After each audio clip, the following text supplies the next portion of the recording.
হাসিনা থাকাকালীনই হাসিনারে শহীদ মিনারে গিয়ে বলছিলাম যে ওরা চুল দিয়ে গদি থেকে নামাবো, বলছিলাম না? তো সেই থাকাকালীন বলছি, আর নাই এখন বলতেছি, দুটার মধ্যে অনেক তফাৎ না? আর এখন তো না, এখন তো একটা মানে আপনি যে যারা আওয়ামী লীগের পাচার, তো ঠিক আছে, তো ওরাও এসে বলবে যে হাসিনা খারাপ না। কয়জনের সাহস হয়েছিল যে হাসিনা থাকাকালীন কথা বলার? আর আমি আবারও ক্লিয়ার করতেছি, আমি কোনো রাজনৈতিক দলের না, আমি একদম নিরপেক্ষ, একদম নিরপেক্ষ। আমার পার্সোনালি জামাত ভালো লাগে ওদের রুলসের কারণে।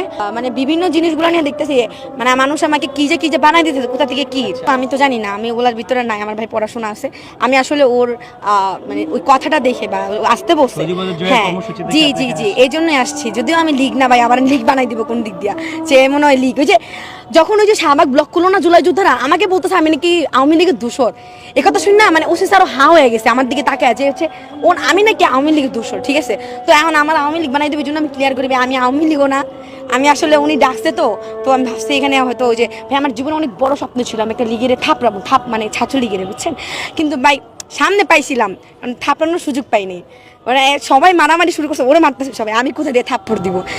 আমি আজকে হ্যাঁ চাইছিলাম কিন্তু পারি নাই। যাই হোক, আপনারা জিজ্ঞেস করছেন আমার ফুল কোথায়, ঠিক আছে, যে শ্রদ্ধা নিবেদন জানাইতে আসছি, ফুল নিয়ে আসি নাই, কিন্তু পায়ে অনেক সুন্দর সুন্দর জিনিস আছে, কিন্তু এগুলোর অনেক দাম ভাই, এখানে রাখা যাবে না। আগে তো যদি পায় আরে ওটা এসে বলবে না যে আমি আওয়ামী লীগ, হয়তো জয় বাংলা বলে দৌড় দিব, এরকমই করে, জয় বাংলা বলে দৌড় দিব, আর আশেপাশে নাই। যদি ধরতে পারে তো সোজাসুজি ওর ধানমন্ডি থানে দিয়ে আসবো।